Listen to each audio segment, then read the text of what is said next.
debería estar iluminado o oscurecido. La versión que yo ocupé es Path Tracing.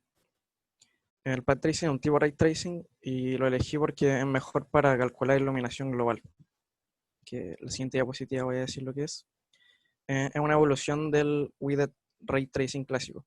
El Widget Ray Tracing se llama así porque su creador tenía ese apellido, Widget. Y lo que tiene es que, a diferencia del Ray Tracing original, en el que el rayo llega hacia la cámara, que es más parecido a la vida real, porque los rayos llegan a nuestro ojo, es un rayo desde la cámara hacia la fuente de luz. Esto se hace porque si se hace al revés, desde la luz al ojo, se pierde mucha eficiencia en fuentes de luz que no aportan en nada a la imagen, pero que están igual en la escena. Entonces, si se hace solo desde la cámara hacia la luz, solo calculamos los rayos de luz que afectan a la escena que estamos viendo. El problema del path tracing es que es menos eficiente que el ray tracing porque tiene que tirar muchos más rayos para calcular la imagen. Y unido a eso, como necesita generar muchos rayos y que los rayos lleguen a se calculen todos estos rayos, genera imágenes granuladas si no se hace con el número suficiente de samples. Samples son pruebas y son básicamente distintos rayos. Después voy a explicar más sobre eso. Aquí estamos la iluminación global. A la izquierda hay una imagen sin iluminación global y a la derecha hay una imagen con iluminación global. La iluminación global es que bueno, a la izquierda sin iluminación global solo está iluminado los píxeles a los que le llega luz directamente. A diferencia de la iluminación global, en la que los reflejos de la luz también iluminan cosas. Se puede apreciar bien en el techo, en el que alrededor de la fuente de luz, si no hay iluminación global, está completamente negro, porque esos rayos no llegan directamente, los de la fuente de luz, alrededor de esa fuente de luz. Pero con iluminación global, sí está todo el techo iluminado, porque los rayos de luz desde el techo reflejan con el piso y llegan nuevamente al techo con un poco menos de intensidad. Aquí podemos ver un ejemplo de la granularidad de la imagen de la que hablaba, en la que en la primera imagen hay solo una muestra, significa que se lanza solo un rayo por píxel, y luego se va duplicando 2, 4, 8 y así sucesivamente hasta el final. El algoritmo.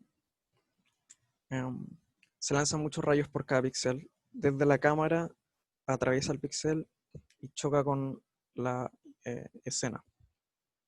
Cuando el rayo choca con un objeto, si es que choca con un objeto, se emite otro rayo en una dirección aleatoria.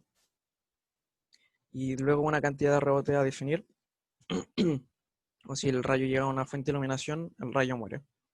Cuando el rayo muere, y a lo largo del camino el rayo va acumulando información de los colores en los que va chocando, si tiene que haber luz, sombra, etc.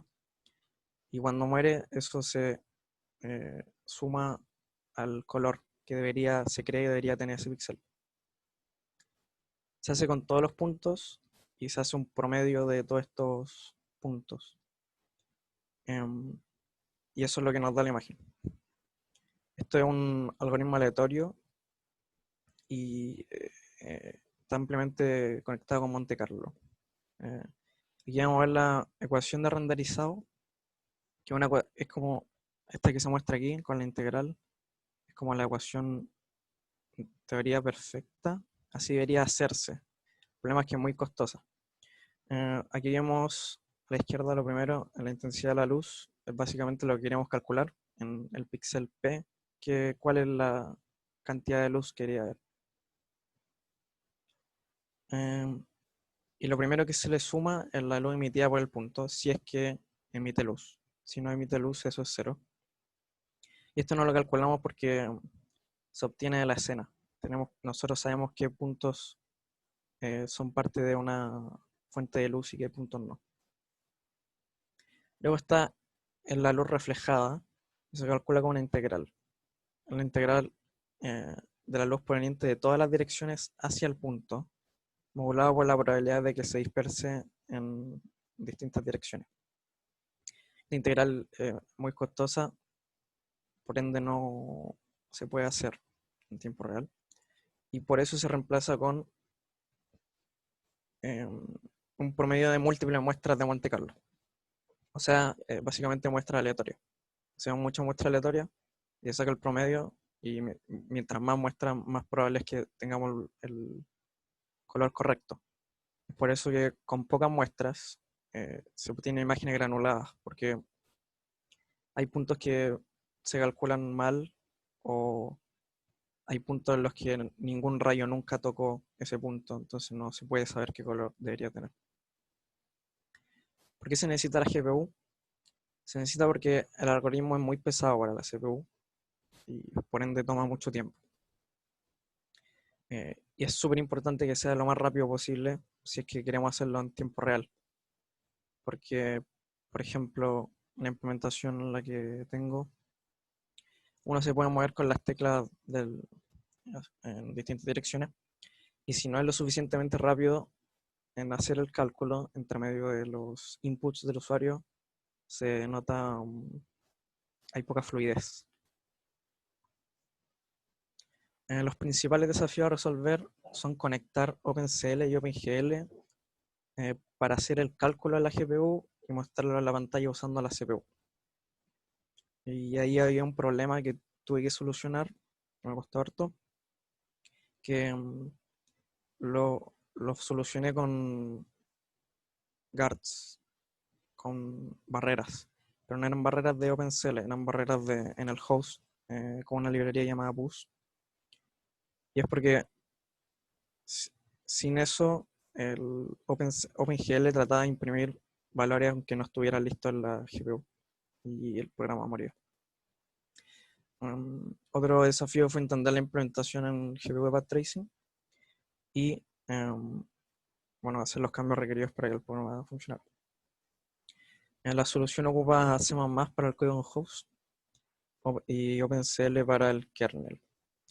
Para OpenGL se ocupó GLUT, específicamente FreeGLUT, que está en C y C++.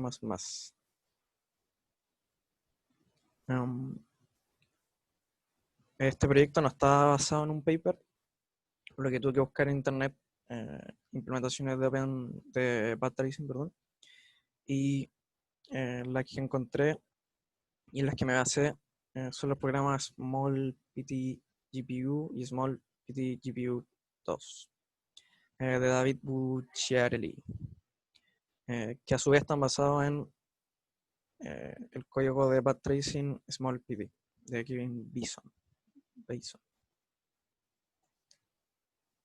¿Por qué este problema es paralizable? El problema es paralizable porque tenemos una imagen en cuenta de muchos píxeles y por suerte cada píxel no depende de los píxeles que están al lado.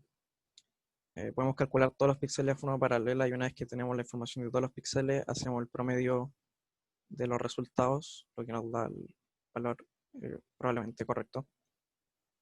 Así que paralelamente calculamos el camino que toman los rayos que atraviesa cada uno de los píxeles. La estructura de la solución es la siguiente. Primero se le pide al usuario el tamaño de la ventana y la escena que quiere cargar. Luego se inicia GLUT. Era imperativo iniciar GLUT o que es OpenGL antes que OpenCL, si no había un problema. Luego se leen los datos de la escena en la memoria. Se configura todo lo necesario para OpenCL y eso que involucraba todo lo que es cargar el kernel, crear buffers para el host y para el device, etc. Y luego se entra al loop principal de GLUT, en el que se calcula, primero inicialmente se calculan 20 pasadas, por así decirlo, del kernel, y luego se muestran en pantalla. Y después de las primeras 20 se pone un threshold de tiempo y se ejecuta el kernel hasta que se supere ese threshold, después de lo cual se corta, o sea, se deja de ocupar el kernel para poder tener tiempo entre, entre ocupar el kernel y poder, por ejemplo, leer inputs del usuario y mostrarlo en pantalla.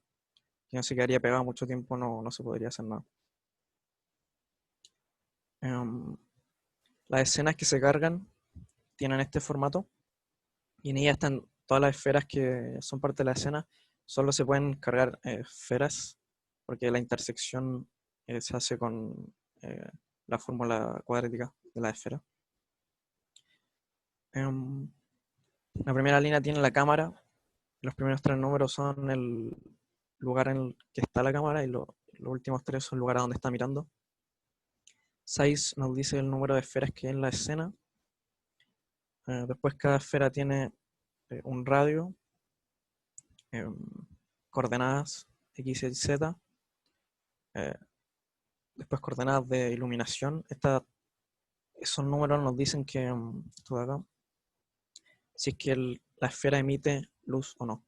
Si están cero, si están todas en cero, asume que no es una fuente de luz después dentro del cálculo. Estos de aquí son los colores y el último número es el material, que pueden ser 3. Ahí son los siguientes. Está el material difuso, en el que la reflexión de los rayos de luz se dispersa en muchos ángulos, siguiendo la ley de coseno de Lambert, para materiales difusos perfectos. En la implementación todos los materiales difusos son difusos perfectos, y lo mismo pasa con los otros 2 materiales, son todos perfectos. No hay como mezcla entre ellos. Esta imagen se renderizó con la implementación del problema. Aquí está el material especular, en el que los rayos incidentes se reflejan con el mismo ángulo en el que entran, como un espejo. A diferencia del espejo, sí, que es cuadrado o rectangular, las esferas tienen deformación en los bordes, por la forma en la que tienen el reflejo en la esfera. El último material es refractivo. En él los rayos atraviesan el objeto, pero salen con un ángulo distinto al que entrar. Aunque también pueden reflejar, que los materiales refractivos también son reflectivos. Y depende del ángulo en el que entren los rayos, es si reflejan o si atraviesan el objeto. Aquí está el kernel de la implementación. Primero se obtiene el píxel en el que se está trabajando y se calcula un rayo, con esta opción de aquí, se calcula un rayo que atraviese ese píxel hacia la escena. Se ejecuta el path tracing con ese rayo, eso es ver el camino que sigue y ver la información, tener la información de los colores. Luego esos colores se tienen que transformar porque se obtiene con la función de path tracing colores entre 0 y 1. Entonces se requieren colores entre 0 y 255 por el formato que se eligió para guardar la imagen. Así que se hace ese cálculo. Se asocian, o sea, se asignan esos colores a la raíz de salida, que es píxeles. Son los píxeles que se muestran en pantalla. Y se calculan nuevos seeds para los rayos aleatorios.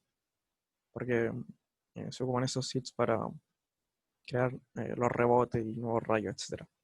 Y se calculan seeds cada vez que se crean, se ejecutan el kernel, entonces lo más probable es que se obtengan resultados más variados y se necesitan menos rayos para tener una imagen poco granulada. Si el rayo rebotó 6 veces, muere, deja de rebotar.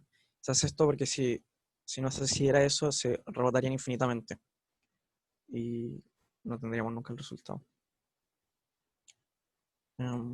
Si no muere, entonces se ve si interfiere, si se intersecta con alguna esfera en la escena. Si no intersecta con ninguna esfera en la escena, inmediatamente se retorna el resultado, que debería ser el fondo negro o la información que ya obtuvo de rebotes anteriores.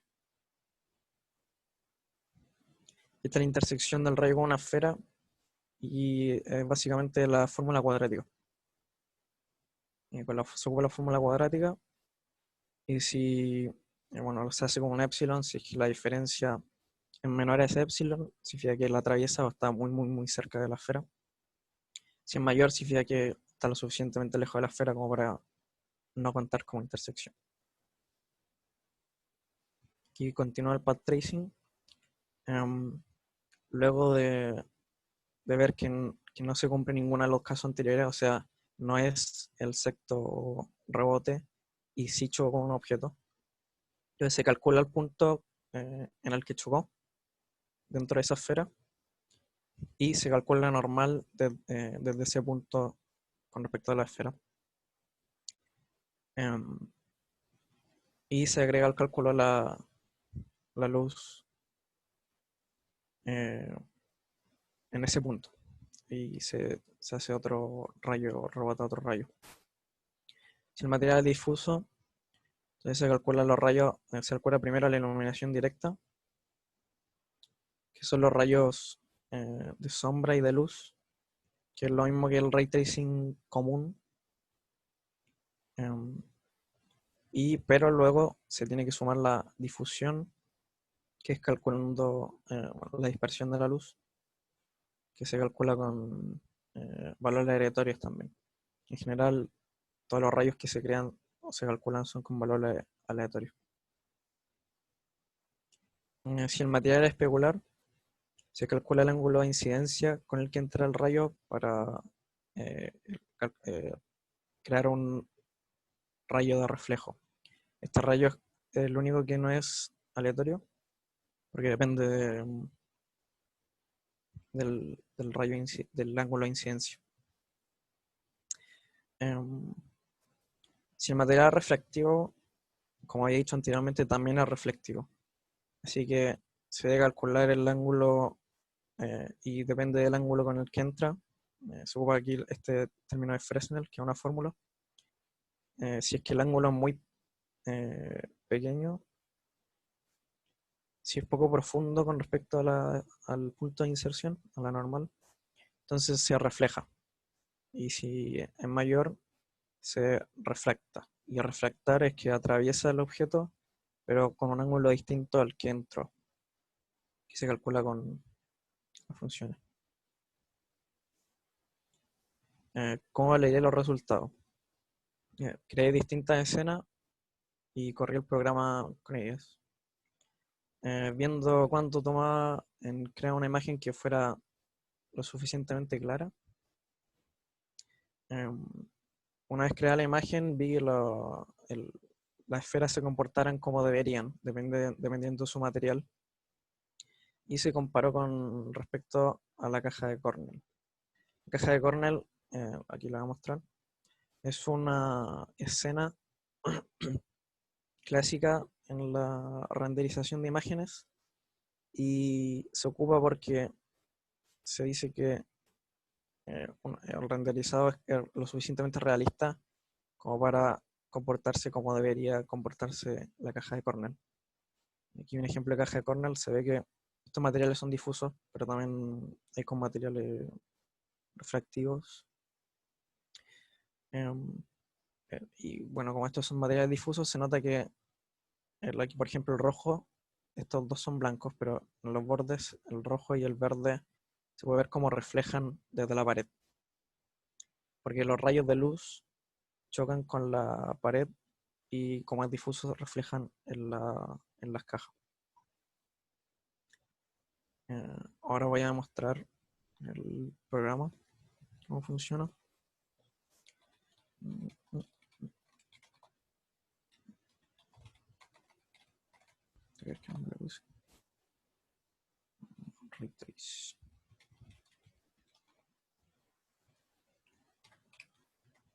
Lo voy a hacer no muy grande porque el zoom puede ser más lento. Entonces aquí se ve que le pide al usuario el tamaño de la pantalla y luego le pide le muestra una lista de escenas. Las escenas están codificadas en la carpeta scenes. Va a leer todo lo que esté dentro de scenes. Y ponemos el número de la escena que queremos. En este caso, vamos a poner Cornell Diffuse y carga la escena. aquí muestra la plataforma y el device que se ocupa para hacer el trabajo en OpenCL. Si es que hubiera más de una plataforma o más de un dispositivo, se le da a elegir al usuario el dispositivo correcto. Y esta es la imagen generada y con las flechas del teclado y bueno, WASD y las flechas direccionales, uno se puede mover dentro de la escena. Aquí podemos ver que cada vez que uno se mueve tenemos que volver a calcular la escena, por lo que la imagen se granula bastante. Y es porque no hay cantidad de muestras todavía suficientes como para que no sea granulado. Pero después de unos segundos, porque se van generando constantemente cada vez más muestras, con un cierto periodo de tiempo, se va haciendo cada vez más y más definida la imagen. No, tengo otro demo.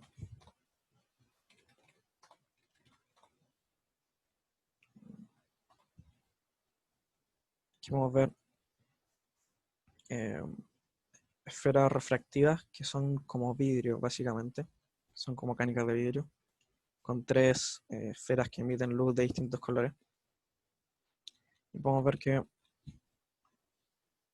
las esferas se comportan como deberían, con las reflexiones y refracciones en los bordes, por ejemplo. Los colores, por ejemplo, vamos a ver aquí entre medio que el rojo y el verde generan amarillo, y el verde y azul generan celeste. Y podemos ver que es bastante rápido, porque ya unos 5 o 6 segundos la imagen ya podemos decir que es clara. No tengo implementado en CPU, pero en la página, en el proyecto en el que me basé, tenían implementado en CPU y según lo que dijeron ellos, se demoraba por ejemplo, más o menos 10 horas en tener una imagen clara, que es mucho más lento que los, no sé, 10 segundos que se demora la implementación en GPU. Por lo que, aunque hubieran diferencias en computador o tarjeta gráfica o lo que sea en hardware, igual la diferencia es tan notoria que no son importantes.